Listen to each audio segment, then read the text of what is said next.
Chapter 27.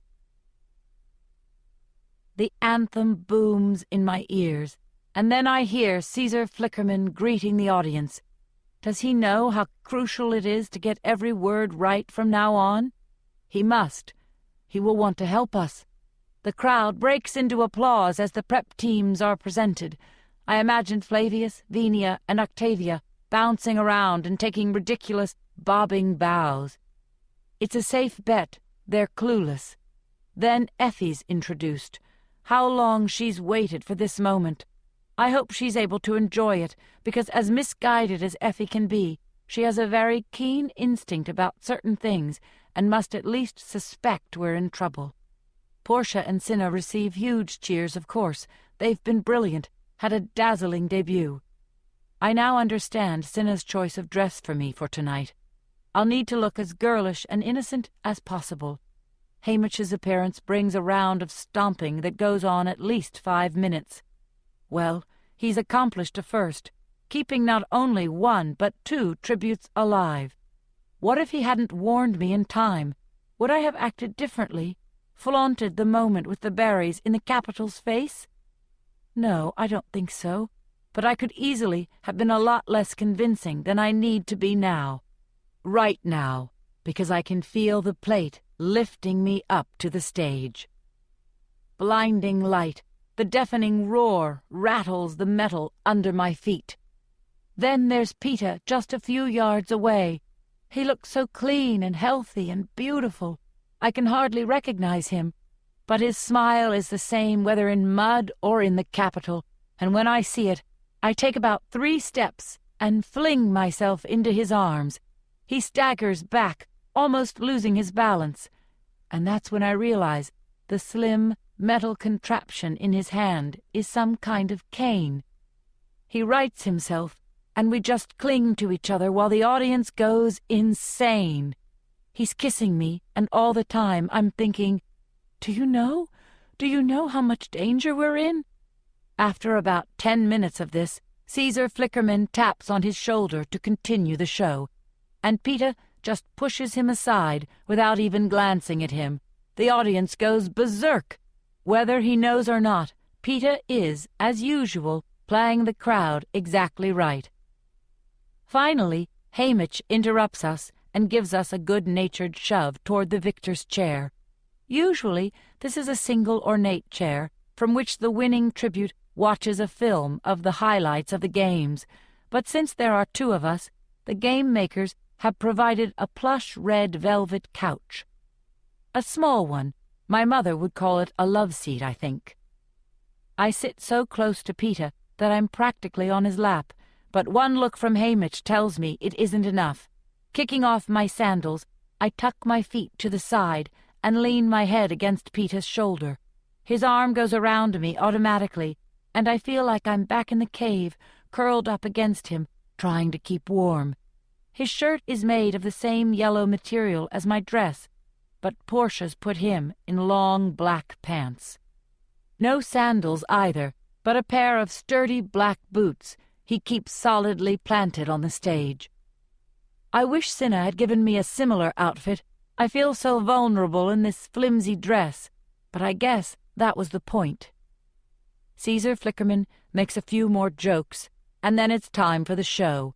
This will last exactly 3 hours, and is required viewing for all of Panem. As the lights dim and the seal appears on the screen, I realize I'm unprepared for this. I do not want to watch my 22 fellow tributes die. I saw enough of them die the first time. My heart starts pounding, and I have a strong impulse to run. How have the other victors faced this alone? During the highlights, they periodically show the winners' reactions up on a box in the corner of the screen. I think back to earlier years. Some are triumphant, pumping their fists in the air, beating their chests. Most just seem stunned. All I know is that the only thing keeping me on this love seat is Peter, his arm around my shoulder, his other hand claimed by both of mine. Of course, the previous victors didn't have the Capitol looking for a way to destroy them. Condensing several weeks into 3 hours is quite a feat, especially when you consider how many cameras were going at once. Whoever put together the highlights has to choose what sort of story to tell. This year, for the first time, they tell a love story. I know Peter and I won, but a disproportionate amount of time is spent on us, right from the beginning. I'm glad, though, because it supports the whole crazy-in-love thing that's my defense for defying the Capitol. Plus, it means we won't have as much time to linger over the deaths. The first half hour or so focuses on the pre-arena events, the reaping, the chariot ride through the Capitol, our training scores, and our interviews. There's this sort of upbeat soundtrack playing under it that makes it twice as awful because, of course, almost everyone on screen is dead. Once we're in the arena, there's detailed coverage of the bloodbath, and then the filmmakers basically alternate between shots of tributes dying and shots of us. Mostly Peter, really. There's no question. He's carrying this romance thing on his shoulders. Now I see what the audience saw. How he misled the careers about me, stayed awake the entire night under the tracker-jacker tree, fought Cato to let me escape, and even while he lay in that mud bank, whispered my name in his sleep. I seem heartless in comparison, dodging fireballs, dropping nests, and blowing up supplies, until I go hunting for Rue. They play her death in full, the spearing, my failed rescue attempt, my arrow through the boy from District 1's throat, Rue drawing her last breath in my arms. And the song. I get to sing every note of the song. Something inside me shuts down, and I'm too numb to feel anything. It's like watching complete strangers in another Hunger Games. But I do notice they omit the part where I covered her in flowers. Right, because even that smacks of rebellion. Things pick up for me once they've announced 2 tributes from the same district can live, and I shout out Peter's name and then clap my hands over my mouth. If I've seemed indifferent to him earlier, I make up for it now by finding him, nursing him back to health, going to the feast for the medicine, and being very free with my kisses. Objectively, I can see the Mutt's and Cato's death are as gruesome as ever, but again, I feel it happens to people I have never met. And then comes the moment with the berries. I can hear the audience hushing one another, not wanting to miss anything. A wave of gratitude to the filmmakers sweeps over me when they end, not with the announcement of our victory, but with me pounding on the glass door of the hovercraft, screaming Peter's name as they try to revive him. In terms of survival, it's my best moment all night. The anthem's playing yet again, and we rise as President Snow himself takes the stage, followed by a little girl carrying a cushion that holds the crown. There's just one crown, though, and you can hear the crowd's confusion. Whose head will he place it on?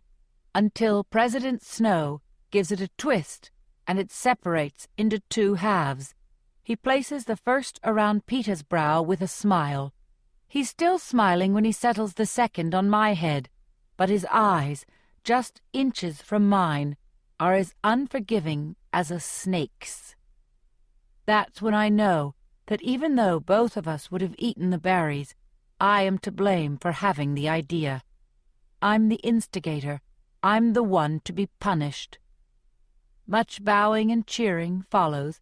My arm is about to fall off from waving when Caesar Flickerman finally bids the audience good night, reminding them to tune in tomorrow for the final interviews, as if they have a choice. Peter and I are whisked to the President's mansion for the victory banquet, where we have very little time to eat as Capitol officials and particularly generous sponsors elbow one another out of the way as they try to get their picture with us. Face after beaming face flashes by, becoming increasingly intoxicated as the evening wears on. Occasionally, I catch a glimpse of Haymitch, which is reassuring, or President Snow, which is terrifying. But I keep laughing and thanking people and smiling as my picture is taken. The one thing I never do is let go of Peter's hand. The sun is just peeking over the horizon when we straggle back to the 12th floor of the training center. I think now I'll finally get a word alone with Peter, but Hamish sends him off with Portia to get something fitted for the interview and personally escorts me to my door. "Why can't I talk to him?" I ask. "Plenty of time to talk when we get home," says Hamish. "Go to bed. You're on air at 2. Despite Hamish's running interference, I'm determined to see Peter privately. After I toss and turn for a few hours, I slip into the hall. My first thought is to check the roof, but it's empty. Even the city streets far below are deserted after the celebration last night. I go back to bed for a while, and then decide to go directly to his room. But when I try to turn the knob, I find my own bedroom door has been locked from the outside. I suspect Hamish initially, but then there's a more insidious fear that the capital may be monitoring and confining me. I've been unable to escape since the Hunger Games began, but this feels different, much more personal. This feels like I've been imprisoned for a crime and I'm awaiting sentencing. I quickly get back in bed and pretend to sleep until Effie Trinket comes to alert me to the start of another big day. I have about 5 minutes to eat a bowl of hot grain and stew before the prep team descends. All I have to say is, "The crowd loved you, and it's unnecessary to speak for the next couple of hours." When Cinna comes in, he shoos them out and dresses me in a white gauzy dress and pink shoes. Then he personally adjusts my makeup until I seem to radiate a soft, rosy glow. We make idle chit-chat, but I'm afraid to ask him anything of real importance because after the incident with the door, I can't shake the feeling that I'm being watched constantly. The interview takes place right down the hall in the sitting room. A space has been cleared, and the love seat has been moved in and surrounded by vases of red and pink roses. There are only a handful of cameras to record the event, no live audience at least. Caesar Flickerman gives me a warm hug when I come in. "Congratulations, Katniss. How are you faring?" "Fine. Nervous about the interview," I say. "Don't be. We're going to have a fabulous time," he says, giving my cheek a reassuring pat. "I'm not good at talking about myself," I say. "Nothing you say will be wrong," he says, and I think, "Oh, Caesar, if only that were true. But actually, President Snow may be arranging some sort of accident for me as we speak." Then Peter's there looking handsome in red and white, pulling me off to the side. "I hardly get to see you. Hamish seems bent on keeping us apart."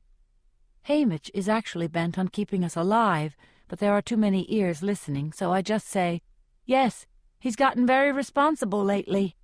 "Well, there's just this, and we go home. Then he can't watch us all the time," says Peter. I feel a sort of shiver run through me, and there's no time to analyze why, because they're ready for us. We sit somewhat formally on the love seat, but Caesar says, "Oh, go ahead and curl up next to him if you want. It looked very sweet." So I tuck my feet up, and Peter pulls me in close to him. Someone counts backward, and just like that, we're being broadcast live to the entire country. Caesar Flickerman is wonderful, teasing, joking, getting choked up when the occasion presents itself. He and Peter already have the rapport they established that night of the first interview, that easy banter, so I just smile a lot and try to speak as little as possible. I mean, I have to talk some, but as soon as I can, I redirect the conversation back to Peter. Eventually, though, Caesar begins to pose questions that insist on fuller answers. "Well, Peter, we know from our days in the cave that it was love at first sight for you from what, age 5? Caesar says. "From the moment I laid eyes on her," says Peter. "But Katniss, what a ride for you! I think the real excitement for the audience was watching you fall for him. When did you realize you were in love with him?" asks Caesar. "Oh, that's a hard one." I give a faint, breathy laugh and look down at my hands. "Help."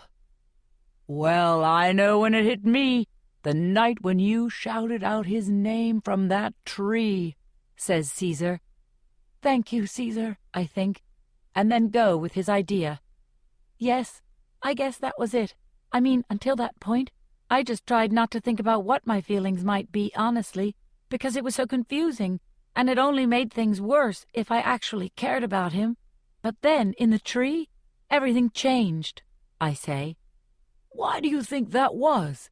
urges Caesar. "Maybe because for the first time there was a chance I could keep him," I say. Behind a cameraman, I see Hamish give a sort of huff with relief, and I know I've said the right thing. Caesar pulls out a handkerchief and has to take a moment because he's so moved. I can feel Peter press his forehead into my temple, and he asks, "So now that you've got me, what are you going to do with me?" I turn into him, "Put you somewhere you can't get hurt." And when he kisses me, people in the room actually sigh. For Caesar, this is a natural place to segue into all the ways we did get hurt in the arena, from burns to stings to wounds. But it's not until we get around to the mutts that I forget I'm on camera, when Caesar asks Peter how his new leg is working out. "New leg," I say, and I can't help reaching out and pulling up the bottom of Peter's pants. "Oh, no," I whisper, taking in the metal and plastic device that has replaced his flesh. "No one told you?" asks Caesar gently. I shake my head. "I haven't had the chance," says Peter with a slight shrug. "It's my fault," I say, "because I used that tourniquet." "Yes, it's your fault I'm alive," says Peter. "He's right," says Caesar. "He'd have bled to death for sure without it." I guess this is true, but I can't help feeling upset about it, to the extent that I'm afraid I might cry. And then I remember everyone in the country is watching me, so I just bury my face in Peter's shirt. It takes them a couple of minutes to coax me back out, because it's better in the shirt, where no one can see me, and when I do come out, Caesar backs off questioning me so I can recover. In fact, he pretty much leaves me alone until the berries come up. "Katniss, I know you've had a shock, but I've got to ask, the moment when you pulled out those berries, what was going on in your mind, he says. I take a long pause before I answer, trying to collect my thoughts. This is the crucial moment where I either challenged the Capitol or went so crazy at the idea of losing Peter that I can't be held responsible for my actions. It seems to call for a big, dramatic speech, but all I get out is one almost inaudible sentence. I don't know. I just couldn't bear the thought of being without him. "Peter, anything to add?" asks Caesar. "No, I think that goes for both of us," he says. Caesar signs off, and it's over. Everyone's laughing and crying and hugging, but I'm still not sure until I reach Hamish. "Okay?" I whisper. "Perfect," he answers. I go back to my room to collect a few things and find there's nothing to take but the Mockingjay pin Madge gave me. Someone returned it to my room after the games. They drive us through the streets in a car with blackened windows and the trains waiting for us. We barely have time to say goodbye to Cinna and Portia, although we'll see them in a few months when we tour the districts for a round of victory ceremonies. It's the Capitol's way of reminding people that the Hunger Games never really go away. We'll be given a lot of useless plaques, and everyone will have to pretend they love us. The train begins moving, and we're plunged into night, until we clear the tunnel, and I take my first free breath since the reaping. Effie is accompanying us back, and Hamish too, of course. We eat an enormous dinner, and settle into silence in front of the television to watch a replay of the interview. With the Capitol growing farther away every second, I begin to think of home, of Prim, and my mother, of Gale. I excuse myself to change out of my dress and into a plain shirt and pants. As I slowly, thoroughly wash the makeup from my face and put my hair in its braid, I begin transforming back into myself, Katniss Everdeen. A girl who lives in the seam, hunts in the woods, trades in the hob. I stare in the mirror as I try to remember who I am and who I am not. By the time I join the others, the pressure of Peeta's arm around my shoulders feels alien. When the train makes a brief stop for fuel, we're allowed to go outside for some fresh air. There's no longer any need to guard us. Peeta and I walk down along the track, hand in hand, and I can't find anything to say now that we're alone. He stops to gather a bunch of wildflowers for me. When he presents them, I work hard to look pleased, because he can't know that the pink and white flowers are the tops of wild onions and only remind me of the hours I've spent gathering them with Gale. Gale. The idea of seeing Gale in a matter of hours makes my stomach churn. But why? I can't quite frame it in my mind. I only know that I feel like I've been lying to someone who trusts me, or more accurately, to two people. I've been getting away with it up to this point because of the games, but there will be no games to hide behind back home. "What's wrong?" Peeta asks. "Nothing," I answer. We continue walking, past the end of the train, out where even I'm fairly sure there are no cameras hidden in the scrubby bushes along the track. Still, no words come. Haymitch startles me when he lays a hand on my back. Even now, in the middle of nowhere, he keeps his voice down. "Great job, you two. Just keep it up in the district until the cameras are gone. We should be okay." I watch him head back to the train, avoiding Peeta's eyes. "What's he mean?" Peeta asks me.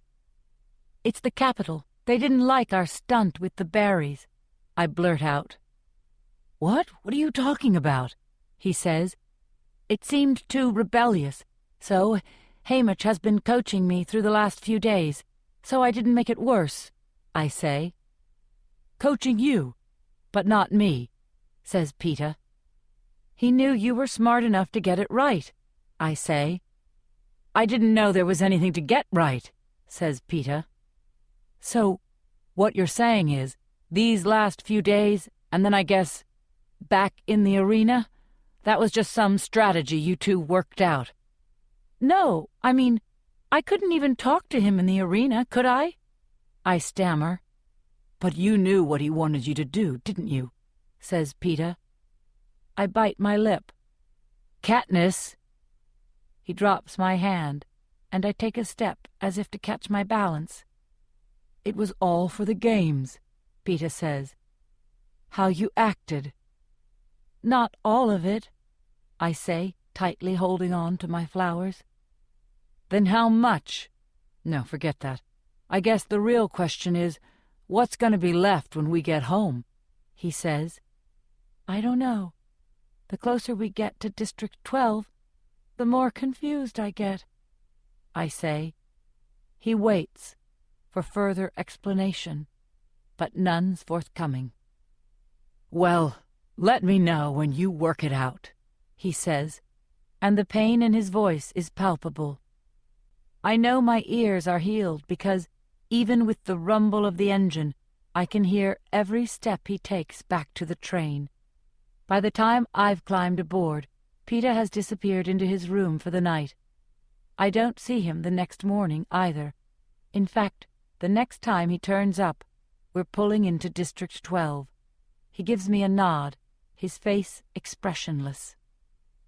I want to tell him that he's not being fair, that we were strangers, that I did what it took to stay alive, to keep us both alive in the arena, that I can't explain how things are with Gale because I don't know myself, that it's no good loving me because I'm never going to get married anyway, and he'd just end up hating me later instead of sooner, that if I do have feelings for him, it doesn't matter because I'll never be able to afford the kind of love that leads to a family, to children, and how can he, after what we've just been through? I also want to tell him how much I already miss him, but that wouldn't be fair on my part. So we just stand there silently, watching our grimy little station rise up around us. Through the window, I can see the platforms thick with cameras. Everyone will be eagerly watching our homecoming. Out of the corner of my eye, I see Peter extend his hand. I look at him, unsure. "One more time? For the audience?" he says. His voice isn't angry. It's hollow, which is worse. Already the boy with the bread is slipping away from me. I take his hand, holding on tightly, preparing for the cameras, and dreading the moment when I will finally have to let go.